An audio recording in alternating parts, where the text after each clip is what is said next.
पंकज कब आए?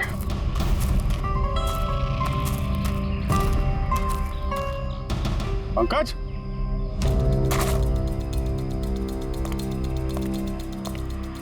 पंकज?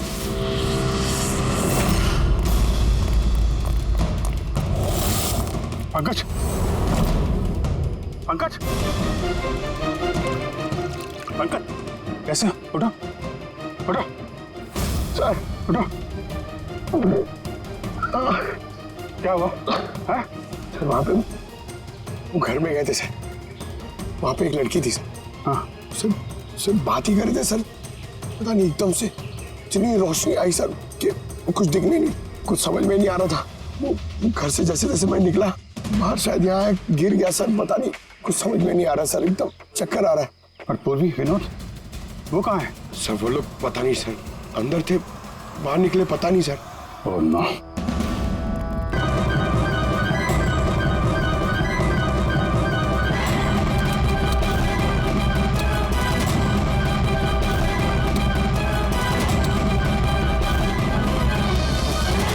आप रेडी?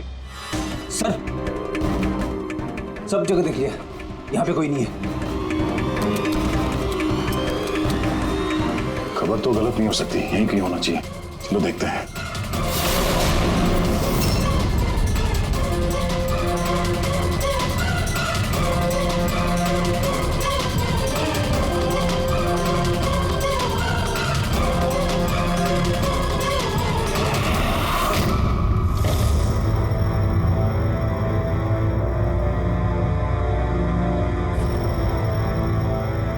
तो कोई नहीं है।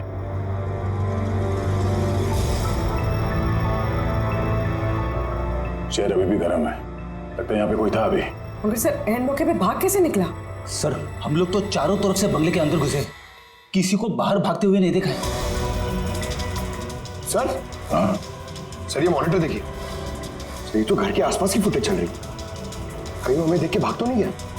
हो सकता है, वो ज्यादा दूर नहीं गया होगा। जरा इस जगह को अच्छी तरह से चेक करो, और पूर्वी इस कंप्यूटर को चेक करो, देखो क्या मिलता है। तब तक मैं गेट पे जाके देखता हूँ।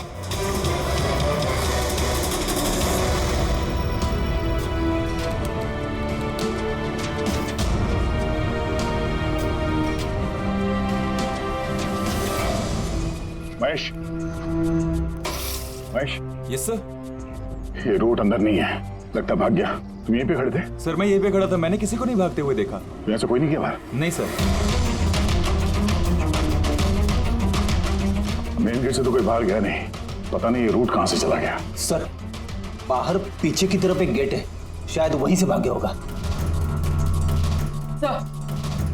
सर वो कंप्यूटर पासवर्ड प्रोटेक्टेड है, ब्यूरो ले जाना पड़ेगा। सर ये रूट जरूर अपने उसी खतरनाक मिशन को पूरा करने में लगा होगा। ये रूट को किसी भी हाल में जल्द से जल्द ढूंढना होगा। एक मिनट, पूरे घर में कहीं भी ये कारपेट नहीं है, और यहाँ पे कारपेट रखा हुआ, उसके ऊपर ये स्टूल। जरा हटाओ इसे। सर यहाँ पे खुफिया दरवाजा। बड़ी, तुम यही रहो इनके साथ, हम लोग अंदर देखते हैं।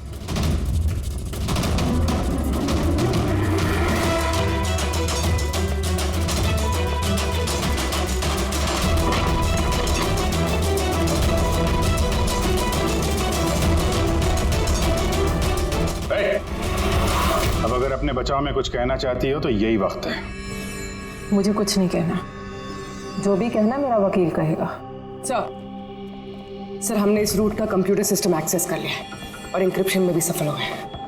कुछ पता चला? हाँ सर इसने पिछले कुछ दिनों में इंटरनेट पे भयानक वीडियोस पोस्ट किए। डार्क वेब पर sir. Actually dark web internet की एक ऐसी काली जगह होती है सर, जहाँ पर हर मुजरिम अपने गैरकानूनी कामों को एक टेक्नोलॉजी की मदद से अंजाम देता है, जैसे हथियारों की तस्करी हो, किडनी की चोरी, या फिर किसी को मारने की सुपारी। सर ऐसा कोई भी काम नहीं है जो इस साइट पर नहीं होता है। समझ में ये बात नहीं आती, जब सब कुछ इतने खुले में होता है, सबको पता है, तो इसे रोकने के लिए हम कुछ करते क्यों नहीं? सर ये इतना आसान नहीं है। एक्चुअली इस साइट पर जाने के लिए आपको एक कंप्यूटर सॉफ्टवेयर की जरूरत होती है, जो चुनिंदा हाई प्रोफाइल मुजरिमों के पास ही होता है। जैसे कि ये रूट। Yes sir. और सर जैसे कि हमें पता है कि इस डार्क वेब पे IP एड्रेस और यूजर ID ये दोनों गुप्त रहते हैं। जरा दिखा। कौन सा वीडियो डालें इस ग्रुप में?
अरे बाप रे, ये तो किसी डरावनी फिल्म का भयानक सीन है।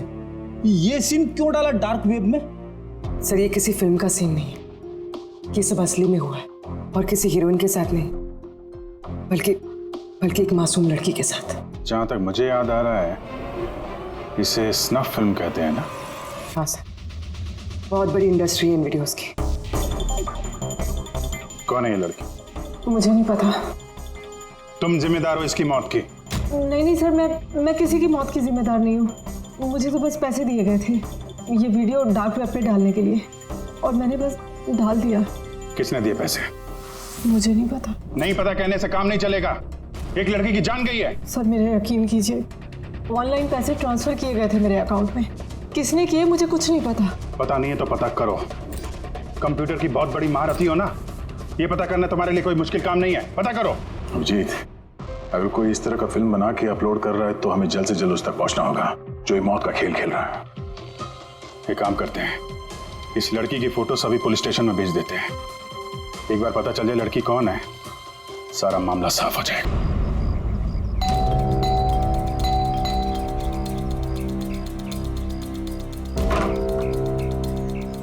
जी कहिए, किससे मिलना है? ये रिया का घर है ना?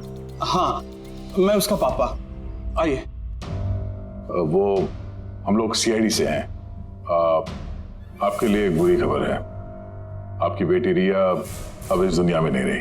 पता है, मगर आप उसके मौत के 10 दिन बाद क्यों आए हैं ये सब बताने? आपको पता है कि आपकी बेटी रिया की मौत हो गई है?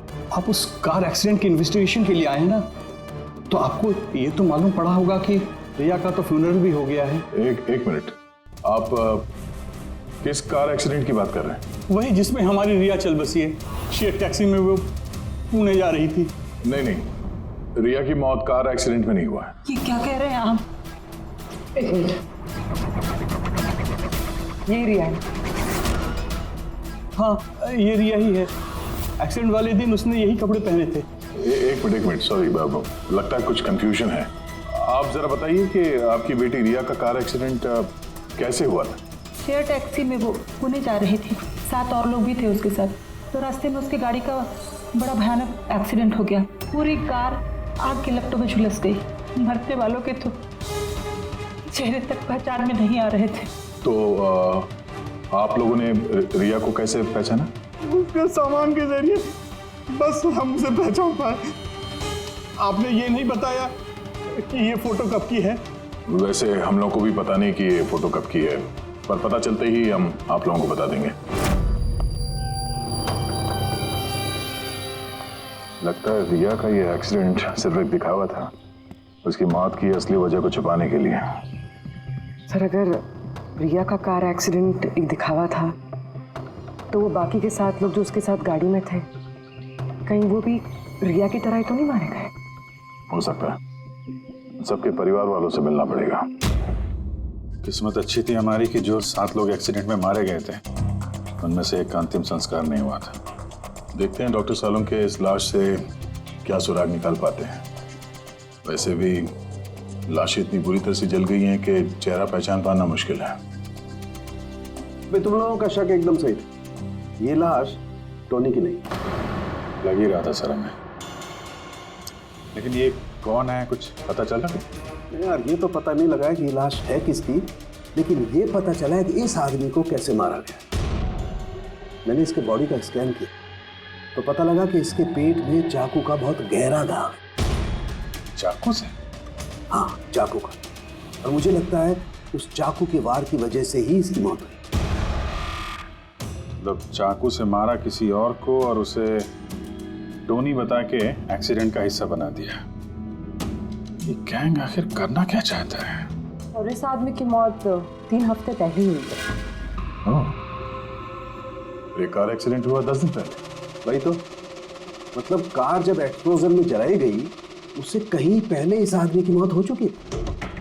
3 हफ्ते से इसकी लाश संभाल के रखी थी ताकि इस भयानक खेल को अंजाम दिया जा सके।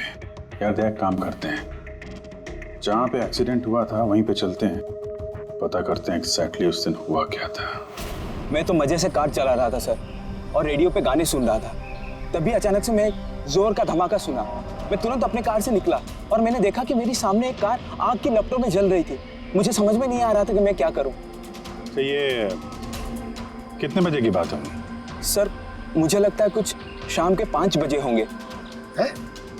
ये कैसे हो सकता है? सर एक सेकंड सर, ये टोल नाके की फुटेज देखिए सर। यहाँ पे तो गाड़ी 3:30 बजे क्रॉस हुई थी, फिर ये जगह वहां से 20 किलोमीटर दूर ही है सर। तो 20 किलोमीटर का सफर तय करने में 1.5 घंटे तो नहीं लगने चाहिए? रास्ते में कोई ढाबा होटल भी नहीं है, कोई चाय वाय के लिए रुक जाए जहाँ पे। एग्जैक्टली। तो उस हिसाब से गाड़ी को यहाँ पे 4 बजे पहुँच जाना चाहिए था, मगर यहाँ पे एक्सीडेंट हुआ 5 बजे। इसका मतलब है ये जुर्म इस 1 घंटे में ही हुआ है। तो गाड़ी को उस समय कहीं ले जाया गया और उन सबको उतार के उसमें 7 लाशें रख दी गई। और उसके बाद गाड़ी को यहाँ पे लाके ब्लास्ट करवा दिया। सब प्लान था। सर लगता है इन सब लोगों को वहीं लेके गए हैं जहाँ पर रिया को लेके गए थे, वो स्नफ फिल्म बनाने के लिए। जगह जल्द से जल्द ढूंढनी होगी यार। कुलवी ने SMS भेजा तो किसी पेड़ की फोटो है। हाँ पूर्वी। सर ये पेड़ जिसकी फोटो भेजी है मैंने, इसे मोरिंगा ओलिफेरिया कहते हैं सर। हाँ सर ठीक ऐसा ही पेड़ रिया वाले फुटेज में भी है। ये देखिए सर, उस फुटेज का स्क्रीनशॉट भेज रही हूँ मैं। सर ये पेड़ महाराष्ट्र के 2 जंगलों में पाए जाते हैं। ये तो एग्जैक्टली वैसे ही पेड़ है, महाराष्ट्र के 2 जंगलों में। कौन कौन सी जंगलों में? सर एक जंगल है जो नासिक के पास है और दूसरा जंगल एक्सीडेंट वाली जगह से सिर्फ 1 घंटे की दूरी पे है और इस जंगल का नाम है प्रीफिक्स फॉरेस्ट। जरूर ये मौत का खेल इस प्रीफिक्स जंगल में ही हुआ है। प्रीफिक्स फॉरेस्ट तो काफी बड़ा जंगल है यार, मीलों तक फैला हुआ है। फॉरेस्ट ऑफिसर की मदद लेनी होगी।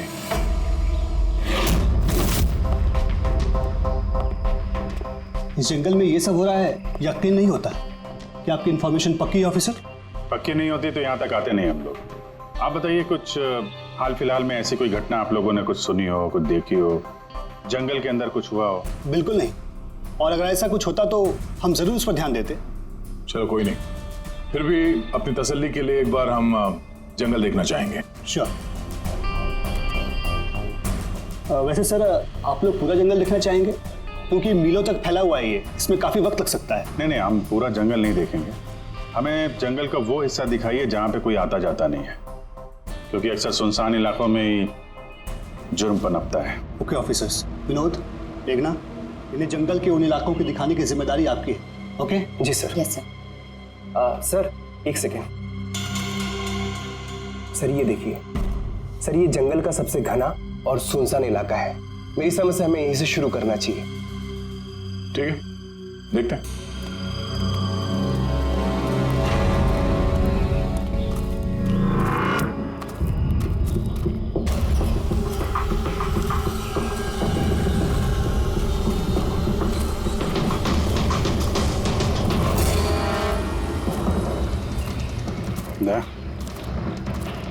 यहाँ पेड़ पे देखा,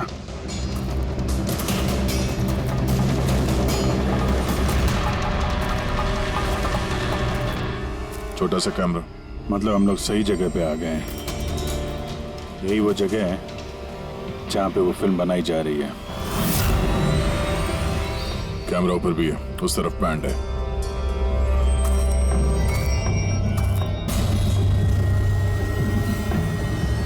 शायद इस कैमरे से कुछ पता चले उनके अड्डे के बारे में।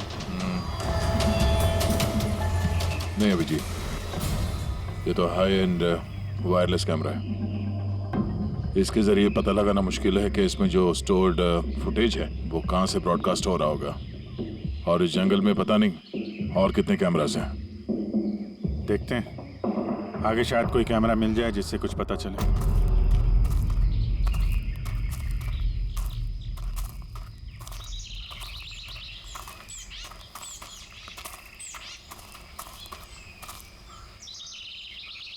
सर सही निशान देखिए, मुझे लगता है हमसे पहले यहाँ कोई आया है। हम लोग सही डायरेक्शन में जा रहे हैं।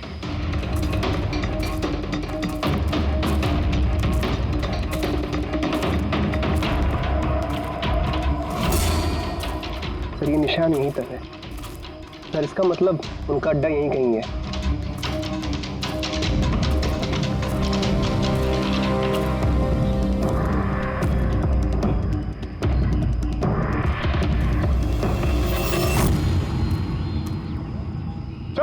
चल जल्दी आइए। एक मिनट सर, एक सेकंड। घबराओ मत, हम लोग सीआईडी से हैं। उठो उठो। सर आप लोग सीआईडी से, मुझे बचा लीजिए सर।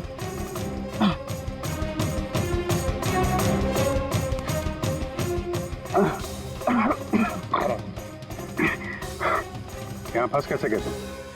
सर मुझे इस जंगल से बाहर निकलने का रास्ता नहीं मिल रहा। सर उस खूनी ने एक एक करके सबको मार दिया। तुम लोग यहाँ आए कैसे? हम शेयर टैक्सी में सवार होकर सफर कर रहे थे कि अचानक हमारी गाड़ी पंक्चर हो गई और कार रुक गई। सड़क पर पहले से किसी ने कीले और कांच के टुकड़े रखे हुए थे सर। फिर इसके बाद कुछ लोग आए जिनके चेहरे नकाब से ढके हुए थे, और जब तक हम कुछ कर पाते उन्होंने हमें बेहोशी के इंजेक्शन लगा दिए। और जब मुझे होश आया तो मैं इस घने जंगल में था सर। सर मैं ही जानता हूँ कि इस जंगल में भूख प्यास से कैसे रहा हूँ। कभी लकड़ी खाई तो कभी पेड़ के पत्ते, और जब भी किसी के चिल्लाने की आवाज़ आती तो समझ जाता किसी की जान चली गई। यहाँ जगह जगह कैमरे लगे हुए हैं। तुम्हारी किस्मत अच्छी थी कि तुम उनके पकड़ में नहीं आए। सर पकड़ इसलिए नहीं पाए क्योंकि उन्होंने एक कैमरा मेरे कमीज के बटन में लगाया हुआ था, और वो बटन मैंने तोड़कर फेंक दिया। शायद इसी वजह से वो मुझे ढूंढ नहीं पाए। तुम्हें अंदाजा है कि बाकी के लोगों में कितने लोग जिंदा हैं अभी तक? मालूम नहीं सर, पर कल रात जब मैं पेड़ पर बैठा हुआ था मुझे किसी के चीखने की आवाज़ आई थी। न जाने वो उनको घायल कर रहे हैं या फिर जान से मार रहे हैं सर। किस तरफ से आवाज़ आई थी, कौन सी दिशा से, कुछ याद है आपको? मेरे पेड़ इस तरफ, शायद उस तरफ से सर।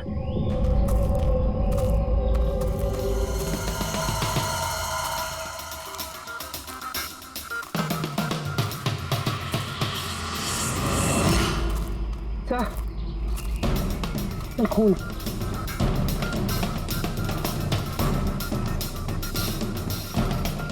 सर यहाँ पर भी। मतलब उनमें से कोई घायल है, किस तरफ गया होगा? सर, सर, ये देखिए, खून के कुछ निशान इस तरफ भी जा रहे हैं। इस तरफ भी खून का निशान है और इस तरफ भी है। दोनों तरफ है। दोनों तरफ देखना पड़ेगा। पंकज, पूर्वी, तुम लोग इधर देख लो, हम लोग इधर देख लेते हैं। विनोद, तुम इनके साथ जाओ और हाँ, हर आधे घंटे में अपडेट देते रहना, ठीक है? आप आइए।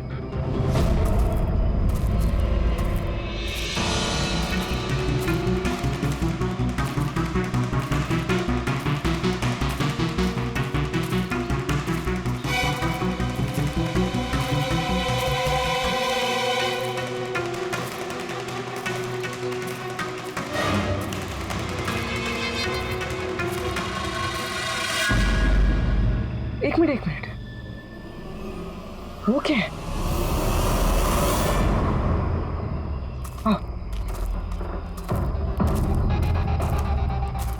घर, शायद घायल विक्टिम ने यहीं पर पनाह ली हो। जंगल के बीच में घर, मगर नक्शे के हिसाब से तो यहाँ कोई घर नहीं था।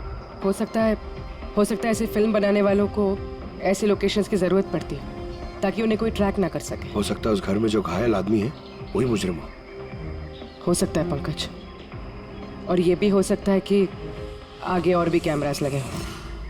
होशियार रहना।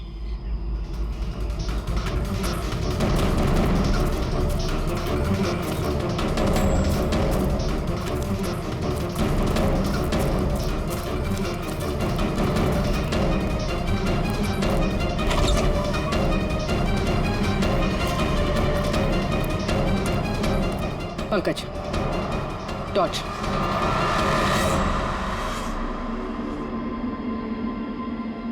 ये घर तो एकदम हिंदी फिल्मों की डरावनी पिक्चरों जैसा।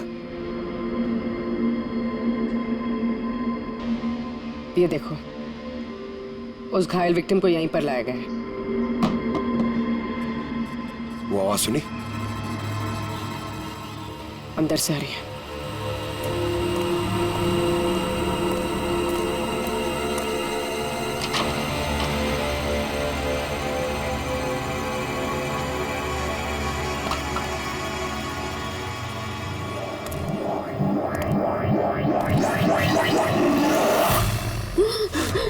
नहीं, छोड़ दो मुझे जाने। बाहर आओ। मेरे पास मत आना, मैंने कुछ नहीं किया।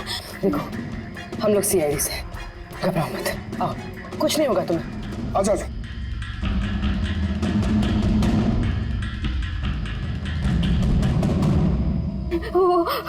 वो यहीं पे,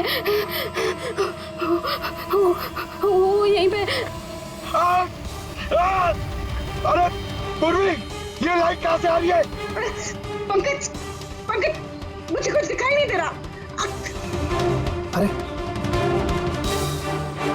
पंकज सर, पूर्वी मैम, पंकज सर।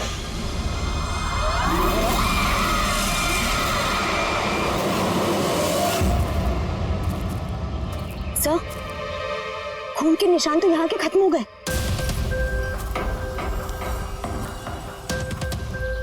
ऐसे कैसे हो सकता है? घायल आदमी अगर यहाँ पर आएगा तो यहाँ से अचानक कैसे गायब हो जाएगा? शायद वो मुजरिमों के हाथ लग गया यहाँ इस पॉइंट पे पहुंचने के बाद। हो सकता है। पता नहीं मोहित के अलावा और कोई है जिंदा कि नहीं।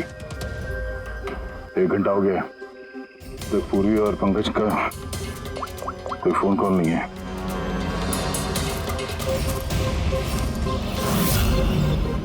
पूरी फोन उठा नहीं रही है। पंकज, देखता हूँ। पंकज भी फोन नहीं उठा रहा है। अरे यार, किसी मुसीबत में नहीं है दोनों? चलो चल के देखते हैं। चलो। यहाँ पे खून इस तरफ गए थे।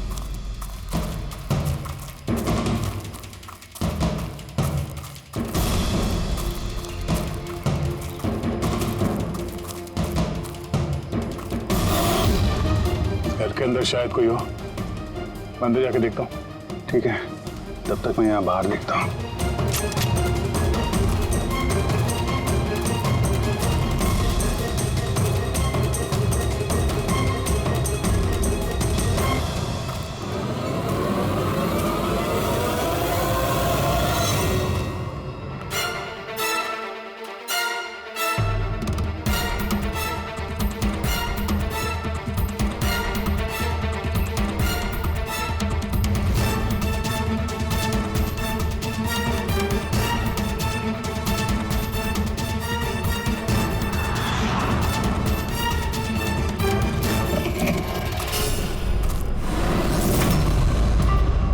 पंकज कब आएगा?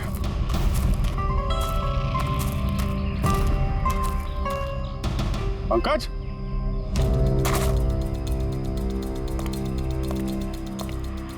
पंकज?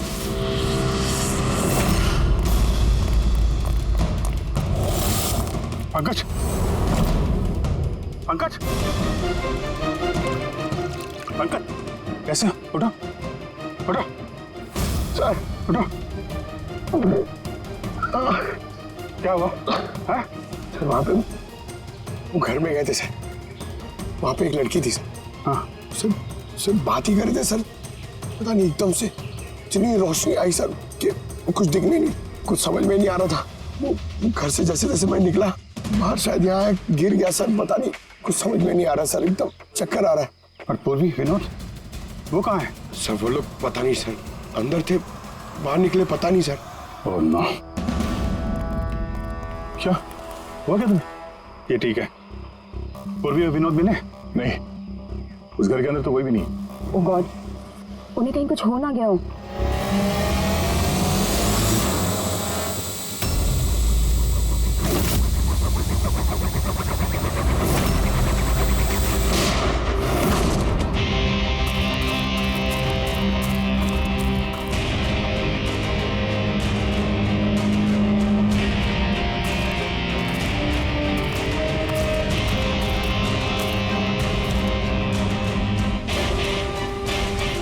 ये सब तो बड़ा मुश्किल होता जा रहा है। हमें वापस जाना होगा। चलो। क्या मतलब? देखो दया, हमें ये नहीं मालूम है कि अपराधियों की तादाद कितनी है, कितने कैमरे लगा रखे हैं यहाँ पे, कितने हथियार हैं उनके पास, ऊपर से हम पे हर वक्त नजर रखे हुए हैं। अभी फिलहाल हम उनसे मुकाबला करने की तैयारी में नहीं है। और पूर्वी, उसे यहाँ पे अकेला छोड़ के चले जाएंगे? यार दया देखो, पूर्वी उनके चंगुल में फंस चुकी है। हम उसको बचाने जाएंगे तो हम भी नहीं बच पाएंगे। अभिजीत, क्या हो क्या गया तुम्हें? कुछ याद है सीआईडी में हमें पहले क्या सिखाया था? यही कि सबसे पहले अपने साथी को पीछे मत छोड़ना, चाहे वो जिंदा हो या मर चुका हो। अरे यार, हर लड़ाई रूल बुक के हिसाब से नहीं लड़ी जा सकती। हमें यह भी सिखाया गया था कि प्रेजेंस ऑफ माइंड का इस्तेमाल करना अलग अलग परिस्थितियों में। आई एम सॉरी, तुम्हारे इस थॉट से मैं एग्री नहीं करता। आई एम सॉरी, तुम्हें जाना है तुम जा सकते हो, बिना पूर्वी के मैं यहाँ इस जंगल से बाहर नहीं जाने वाला। जिद मत करो दया, हमें यह भी नहीं मालूम है कि पूर्वी जिंदा है कि नहीं। अभिजीत, वो एक सीआईडी ऑफिसर है, इतनी आसानी से हार मानने वाली नहीं है। वो बेचारी अकेली लड़ रही होगी उन मुजरिमों से, और अब जब उसे सबसे ज्यादा जरूरत है हमारी, हम पीठ दिखा के भागेंगे यार। ज्यादा जरूरी यह है कि जो लोग उस गिरोह के कैद में नहीं आए हैं उनको बचाया जाए। और तुम्हें पूर्वी की इतनी परवाह है तो जिद मत करो, मेरे साथ चलो, हम लोग अच्छी प्लानिंग बना के वापस आएंगे। चलो। इसे हो क्या गया? सर अभी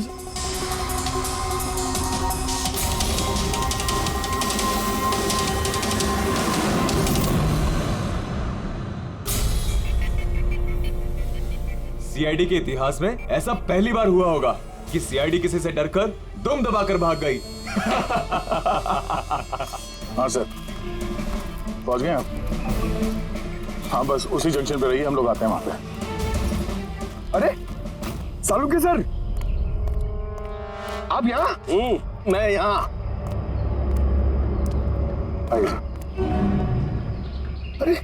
अरे तुम्हें क्या लगा हम लोग पूर्वी को ऐसे ही छोड़ देंगे जंगल में मरने के लिए? हैं? तो आपका और दया सर का झगड़ा झूठा था।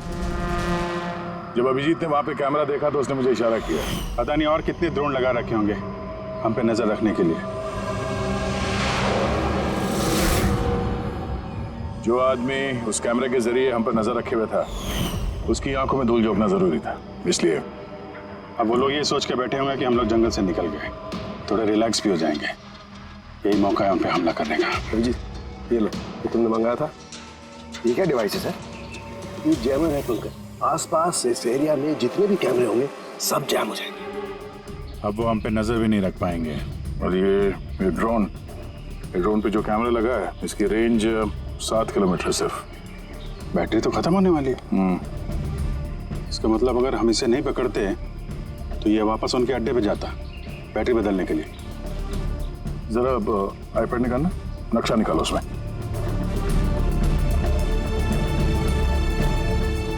ये वो जगह है जहाँ पे हमें ये टोल मिला था और इसके पास ही वो बंगलो है। लगता है यही होगा मुजरिम का ठिकाना। तो चलते हैं, चल के आज़ाद कराते हैं पूर्वी और बाकी जो जिंदा बचे हुए लोग हैं उनको। चलो। नहीं सर, आप मेघना और मोहित आप लोग यहीं पे रुकिए, हम लोग देखते हैं।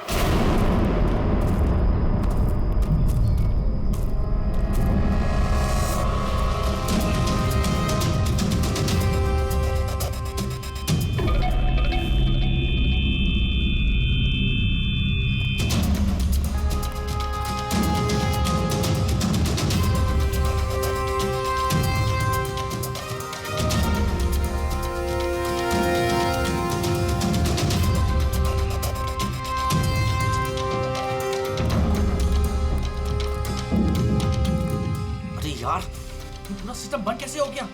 देख ना कुछ जैसे आवाजें आ रही हैं। कैसे हो सकता है पूरा सिस्टम?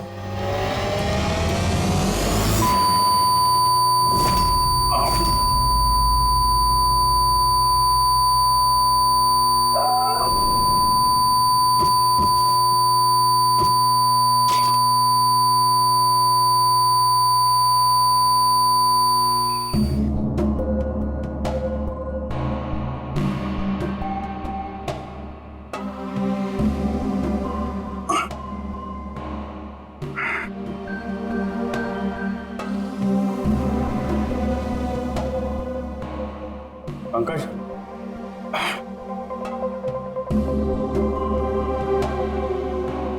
पंकज, हमारे स्वागत की पूरी तैयारी कर रखी थी इन लोगों ने। सर ये लोग अगर हमें मारना चाहते तो पहले ही मार देते। हमें हमें मारते हुए क्या ये फिल्म बनाना चाहते हैं?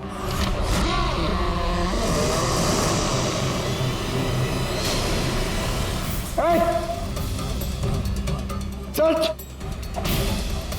जाओ, सर्च। मैं हूं पंकज। पूर्वी,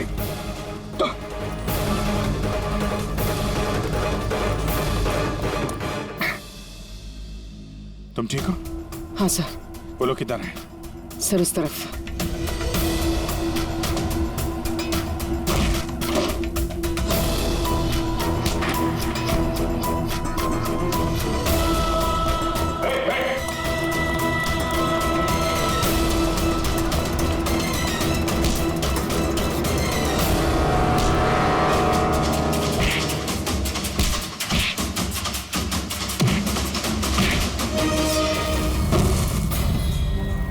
सर चल चल।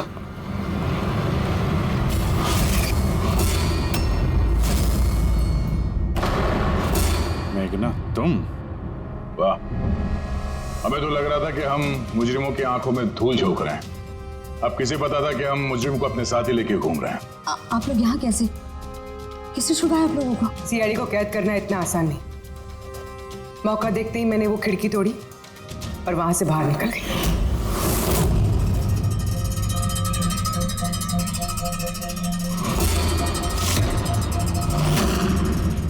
और उसके बाद मैंने उन्हीं लोगों का पीछा किया जिन लोगों को तुमने भेजा था मुझे ढूंढने के लिए। और फिर मैंने उस नकाबपोश आदमी को देखा और उसका भी पीछा किया।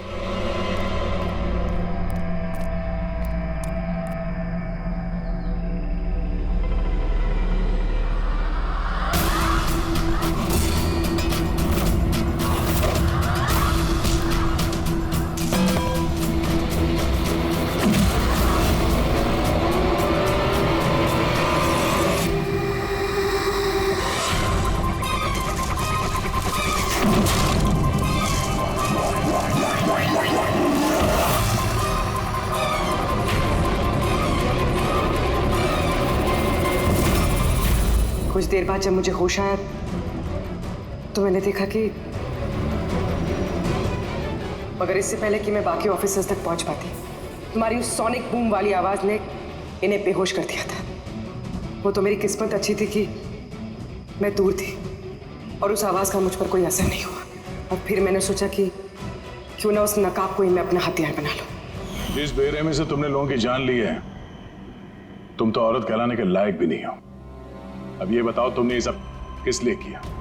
ये सब मैंने पैसों के लिए किया है सर। जितने पैसे मुझे इस काम के लिए मिल रहे थे ना, उतना तो मुझे अपनी जॉब में 5 साल में भी नहीं मिलता। और वैसे भी क्या फर्क पड़ता है, रोज इतने लोग मरते हैं, अगर 2-4 और मर गए तो क्या हुआ? तुम्हें शायद मालूम नहीं है कि तुम कितनी बीमार हो। बाकी लोग कहाँ हैं जो तुम्हारे साथ में थे? मैंने किसी को कोई नुकसान नहीं पहुंचाया सर, इतनी भी बुरी नहीं हूं मैं। और वैसे भी मैंने कोई भी खून अपने हाथों से नहीं करा है। मुझे तो एक औरत ने करोड़पति बनने का ऑफर दिया था, जो मैंने एक्सेप्ट कर लिया। कौन औरत? बहुत अजीब सा नाम था उसका।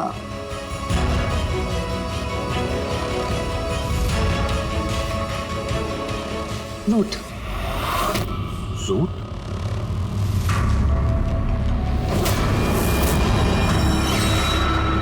तो रूट है इस सब के पीछे मास्टरमाइंड। अब उसने ऐसा क्यों किया उसका जवाब तो अब वही देगी।